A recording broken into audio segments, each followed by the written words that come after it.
Online journey. I found my great-great-grandmother on the Amtrak from New York to Boston. The sugary sparkle of doughnuts in Grand Central Station was dissolving into graffiti-covered bridges and weary, characterless buildings when she appeared. I had been searching for her for some time, but had not thought that, at the age of 31, she might have been widowed. So there she was, Mary Orwin, née Baird, marrying Ralph Bowsfield, my great-great-grandfather. I hesitated. I was heading for Peterborough in New Hampshire. Ray was going to direct Our Town. He wanted to see the place that had inspired Thornton Wilder. He wanted to see the old stones, 1670, 1680, where, the stage manager tells us, the strong-minded people that came a long way to be independent were buried. Do places shape what we become? I wondered. I pulled a bottle of sparkling spring water out of my rucksack and placed it on the Amtrak table. Nitrate-free, rich in electrolytes, and responsibly bottled at source, claimed the label. I entered a new search, and a collection of records were paraded across the screen of my laptop by Ancestry.com. October the 24th, 1840. Perhaps it was one of those dull, drab days on the River Tyne, when the sky lay heavily on the ship's masts, and the damp penetrated your bones. Mary Orwin was standing tall in the parish church of St. John's, Newcastle upon Tyne, wrapping herself in the only coat she possessed.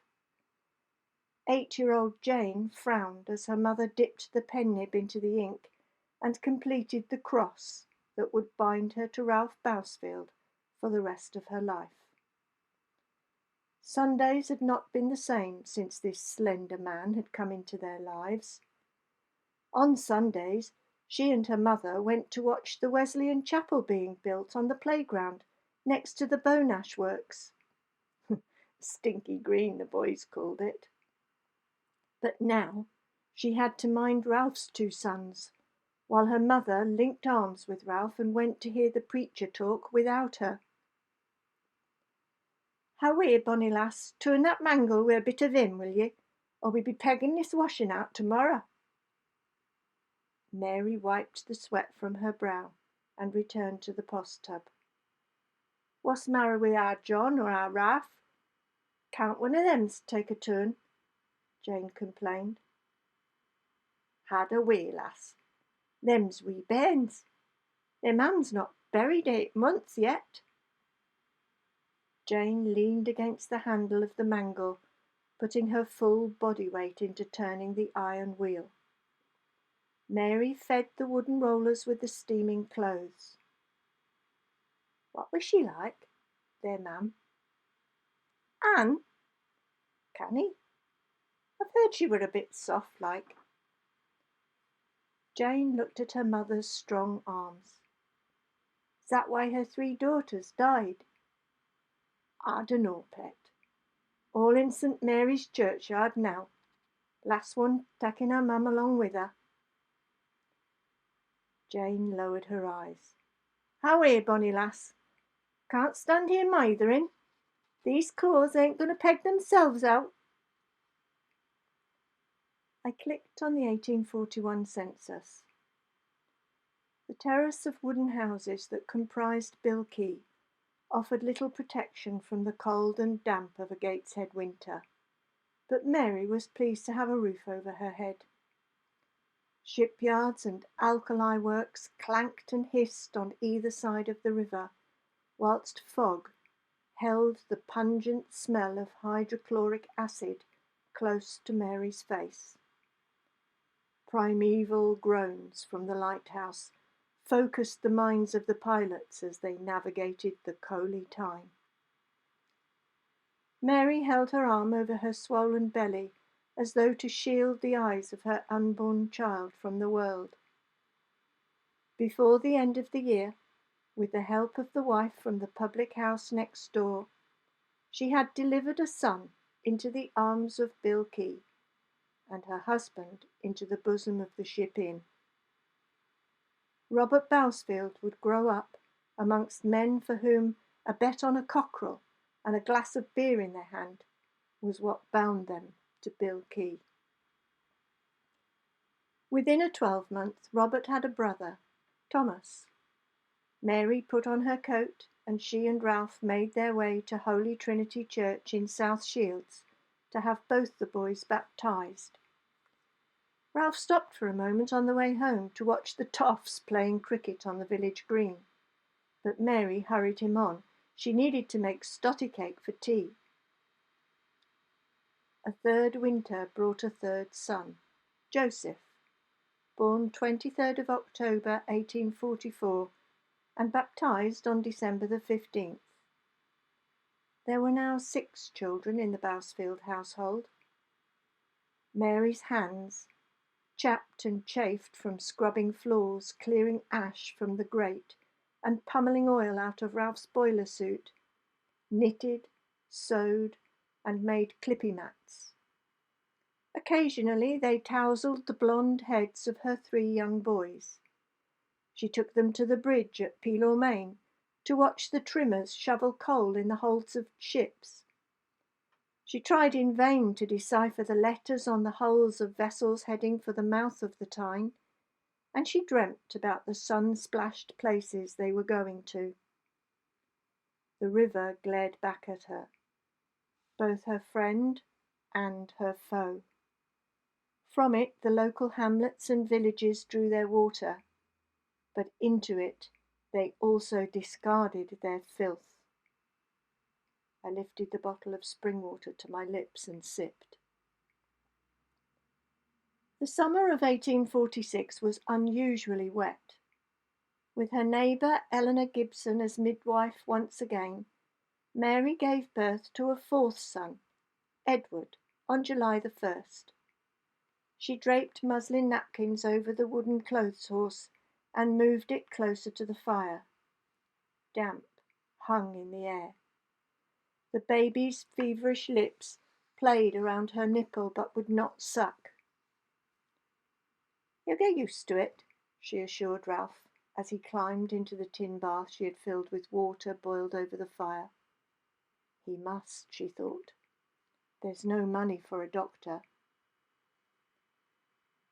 Edward died on July the 11th, cause unknown. The cold stone arches of St. Mary's Church stared down at them as Ralph and Mary stood silently at his burial service. I turned my head away from the screen of my laptop. We were pulling into a station. "Passengers are reminded to take their belongings and mind the gap between the train and the platform edge," drawled a recorded announcement. A network of railway tracks brought coal from collieries all over the northeast into the junction at Pelaw Main. From there, each truck had to be lowered down a steep incline to the staiths and then tipped in order to send its cargo thundering down a chute into the hold of a ship berthed beneath. There was a drum at the top of the incline, where once a pulley had been. It was powered by a stationary engine. Ralph Bowsfield was now a stationary engine man. He tended his machine with pride. A day off was out of the question. Mary despaired of August ever bringing sunshine. 11-year-old John rose before dawn, turned up his collar against the wet, and stumbled down to the fish quay. Other sleepy-eyed lads were already clambering over the shiny rocks, grabbing the herring thrown by trawlermen before they landed their night's catch. Gulls screamed at having to share the spoils. Back home, John emptied his sack onto the wooden draining board, smiling at his stepmother. Deftly she gutted the fish and tossed them into the frying pan. Then she stooped over Robert, who was complaining of a sore throat. A month had passed since the baby's funeral, and the aching in her breasts had subsided a little. She would amuse Robert with a song. When the vomiting began, Mary sent for her mother, but she too was sick. "You'll need to tack this watch to the pawnbroker, Jane. Mind you get all you can for it." Jane took the watch reluctantly. It had been her grandfather's. She could hear the whispers and see the pointed fingers before she reached the jeweller's, where she knew she would be given coppers for a timepiece worth guineas. Mary bought an oxtail with the money and made broth, but neither her son nor her mother could swallow. Robert died 8 days later, on the morning of August the 30th. Her mother died in the evening of the same day. "Send to the minister, Ralph. We need to get them under. Jane, fill a bucket and get scrubbing, lass." Mary was stoic, even in the face of her grief. The bodies of 4-year-old Robert and 70-year-old Mary Baird were interred the following day in a desperate attempt to halt the progress of the curse, scarlet fever. Mary did not attend the funeral. She stayed at home nursing her beautiful Joseph. He had a sore throat. Within a week, he lay dead in her arms, aged 1 year and 10 months. Ralph's mother, Dorothy Bowsfield, died a few days later and was buried at St. John's, Gateshead Fell.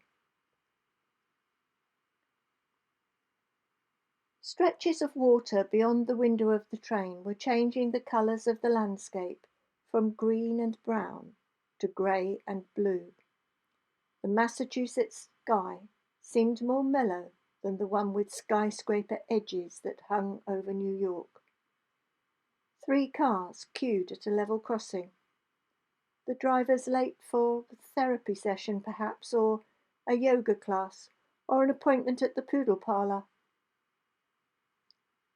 In December 1847, Mary gave birth to a daughter, Mary Ann. She was baptised on the 20th of February 1848 at St. Paul's in Jarrow. She died 6 months later from fibrous polypus of the uterus. Another daughter, Mary, was born in July 1850. She died from whooping cough on October the 1st, aged 10 weeks. The 1851 census found Ralph and Mary still living in the row of terraced wooden houses at the bottom end of Bill Quay. "What's them marks on your hands?" Jane asked her brother Thomas. "Stick." "What for this time?" "Miss Forster said I was sleeping. I weren't, though." "As if your mother and father didn't have enough to worry about. Go outside to the tap and wash." "Oh, don't argue. Wash. I'll get you a bit of bread and dripping." "Where's our Ralph?" "Work. Where you'll be if you dunna do well at school." "I canna wait." The next few years saw Jane and her stepbrothers marry and leave home. Mary liked her son-in-law, John Simpson. His Scottish dialect reminded her of her father. He was a worker like her father too, a trimmer, able to take in Ralph and his young family until they moved down south. John took his family to live in Walker. Only Thomas remained with Ralph and Mary. The far end of Bill Quay was becoming deserted, hosting only the Saturday night skirmishes between seamen and miners. No one travelled the road to Hebburn Hall after dark any more, for fear of encountering smugglers. A body was discovered, buried in the Ballast Hills close to their caves. The cause of death was found to have been a blow to the head. Thomas did leave school as soon as he was able. He became a labourer and then a stoker. He began courting Eleanor Gibson, the daughter from the Ship Inn next door. They married on the 12th of May, 1867, and they too moved away. We were pulling into a station. I closed my laptop and replaced a row of dilapidated, squalid wooden houses with the solid red brick buildings of Boston. We hired a car for the final leg of our journey. Leaving the wide boulevards and glassy skyscrapers behind, we were soon driving through pretty towns with orchards, farm stands, and parasols outside cafes. Peterborough presented white picket fences framing large wooden houses. Artists and antique lovers were enjoying oysters at Pearl, or coffee and pastries at the bagel mill. Not a speck of dust lay on the white tower of the Unitarian Church. A smiling archivist welcomed us at the local history museum, and Ray was soon soaking up stories about the real people who were the inspiration for the fictional inhabitants of Grover's Corners. I grabbed the last few minutes with my great-great-grandmother and found her alone.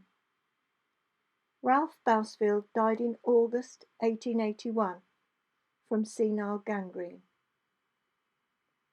You canna stay here, ma'am. The damp's nae good for your chest.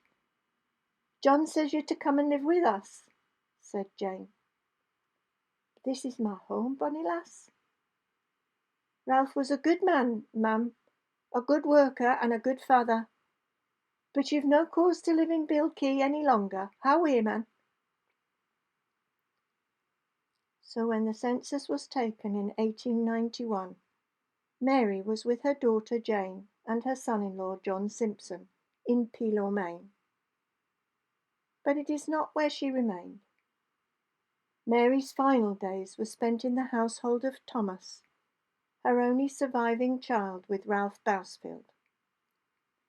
Her fingers twisted with arthritis, the hair on her scalp wispy and thin, she died on the 17th of June, 1893.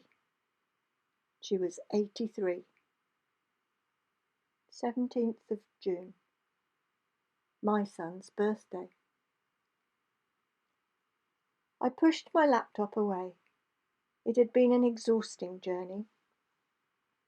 I knew my great-great-grandmother no better now than when I had left New York.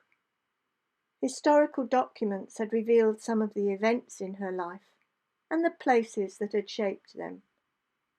But they had not revealed the anger, the flirting, the tantrums, the daydreams, the frustrations or the jealousies that had accompanied them.